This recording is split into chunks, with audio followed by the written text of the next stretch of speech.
Hello అండి, welcome back to my channel. ఈరోజైతే Karnataka style వెల్లుల్లి చట్నీ పొడి ఎలా చేసుకోవాలో చూసేద్దాం. సో ఆంధ్రలో అయితే వెల్లుల్లి అని పిలుస్తారు, కర్ణాటకలో అయితే వెల్లుల్లి అని పిలుస్తారండి. అలానే మనం ఆంధ్రాలో పొడి అంటాం, బట్ కర్ణాటకలో పుడి అంటారు. ఓకేనా. సో ఫస్ట్ అయితే ఒక కప్పు శనగపప్పు తీసుకొని బాగా దోరగా వేయించుకోవాలండి. ఎక్కడొక్కడ బ్లాక్ అయితే అవ్వకూడదు. ఇది బాలింతలకైతే పెడతారనమాట ఇక్కడ. సో ఈ పొడి మనం మామూలుగా రైస్లో చపాతీ, ఇడ్లీ, దోశ ఏదైనా వేసుకొని తినచ్చు, బాగుంటుంది పొడి. బట్ ఇక్కడైతే బాలింతలు కూడా పెడతారనమాట ఈ పొడి. ఒక కప్పు శనగపప్పు బాగా వేయించుకోవాలండి. ఒక కప్పు శనగపప్పుకి అరకప్పు మినపప్పు అయితే తీసుకోవాలన్నమాట.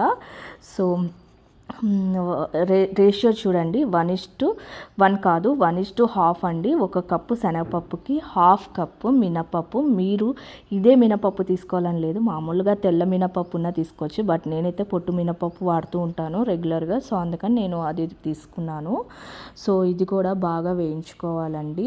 మీకు తెలుస్తుంది అనమాట స్మెల్. పచ్చివాసన పోయేది, అంటే స్మెల్ వచ్చేస్తుంది మీకు. శనగపప్పు వేయించిన స్మెల్ వస్తుంది, మినపప్పు వేగినా బాగా స్మెల్ వస్తుంది కదండి.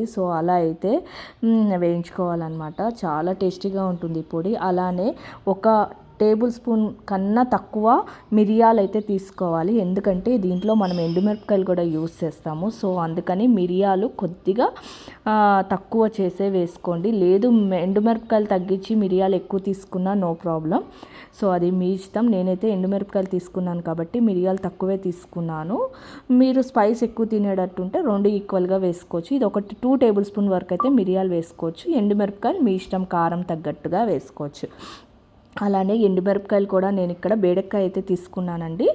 ఎక్కువ కర్ణాటకలో మేము ఈ కాయ యూస్ చేస్తాం, ఎందుకంటే ఇది స్పైస్ తక్కువ ఉంటుంది, మంచి కలర్ ఉంటుంది, అలానే టేస్ట్ కూడా బాగుంటుందండి.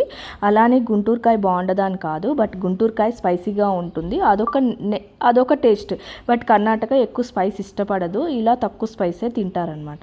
అందుకని నేనైతే ఇలా బేడకాయ యూస్ చేసుకున్నాను. మీరు బేడకాయ ప్లేస్లో ఎండుమిరపకాయ అంటే గుంటూరు మిరపకాయ కూడా యూస్ చేసుకోవచ్చు, బాగానే ఉంటుంది.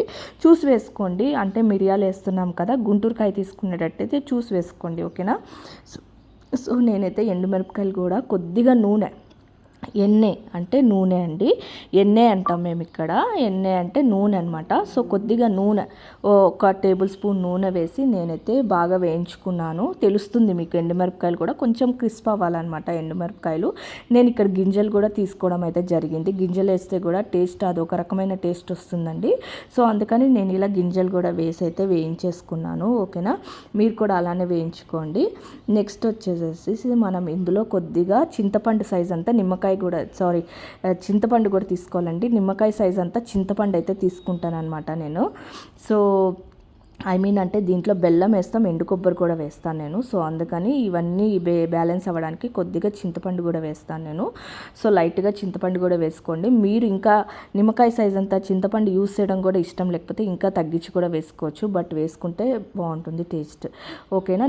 నేను చెప్పిన క్వాంటిటీకి లెమన్ సైజ్ అంతా చింతపండు అయితే తీసుకోవాలండి, తగ్గించకండి, బాగుండదు. ఓకేనా. ఇది కూడా బాగా వేయించేసుకొని వేగాక కొద్దిగా నూనె వేసి మరి చింతపండు చెప్పాను కదా, చింతపండు కూడా వేయించుకోవాలండి. పచ్చివాసన పోవాలి చింతపండు కొంచెం. అంటే మిక్సీ వేస్తే మీకు పొడి అవ్వాలన్నమాట. ఎక్కడ కూడా మీకు చింతపండు లాగా ఉండకూడదు, అందుకని మనం బాగా వేయించుకోవాలి. అలా అని చెప్పి మాడకూడదండి.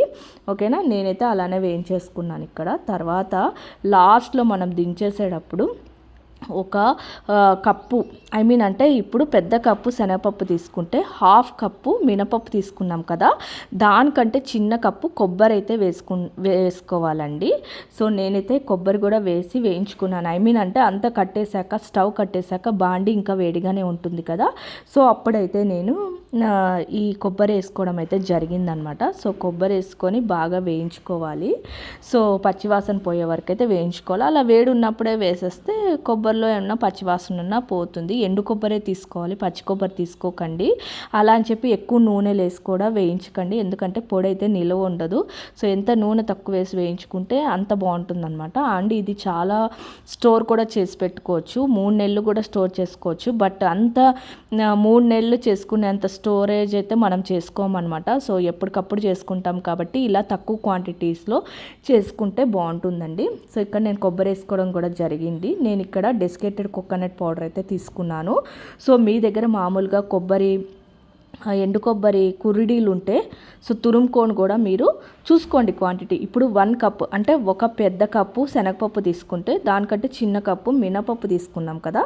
సో దానికంటే చిన్న కప్పు మీరు కొబ్బరి తీసుకోవడం అయితే జరగాలన్నమాట.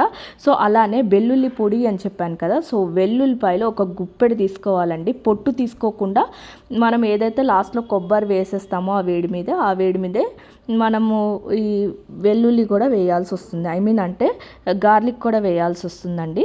సో వెల్లుల్లి సో ఇక్కడైతే వెల్లుల్లి అనే అంటాం మేము. సో నాకు అలా అలవాటు అయిపోతుంది. వెల్లుల్లిపాయ కూడా మనం ఇలానే పొట్టు తీసుకోకుండా అయితే వేసుకోవాలి. సో ఇలా వేసేసుకొని అంతా చల్లారాక మిక్సీలో వేసేటప్పుడు సో ఫస్ట్ అయితే సో ఎలా చేసుకుంటామంటే ఎప్పుడు కూడా పౌడర్స్ ఒకేసారి వేసైతే గ్రైండ్ చేయకూడదండి. అలా వేస్తే ఒక రకమైన టేస్ట్ వస్తుంది. బట్ మనం తీసుకున్న క్వాంటిటీకి హాఫ్ తీసుకొని మనం కనుక మిక్సీ వేసుకొని లాస్ట్లో ఒకేసారి గ్రైండ్ చేసుకుంటే ఆ టేస్టే వేరు. వేసేటప్పుడే ఉప్పు వేసుకోండి. అలానే నేనైతే ఇక్కడ బెల్లం తీసుకోవడం జరిగింది. అంత కొద్దిగా తీసుకున్నానండి. సో మీకు ఇష్టం లేకపోతే కొద్దిగానే తీసుకోండి. ఎంతో టేస్ట్ అయినా వెల్లుల్లి చట్నీ పొడి రెడీ. Thank you.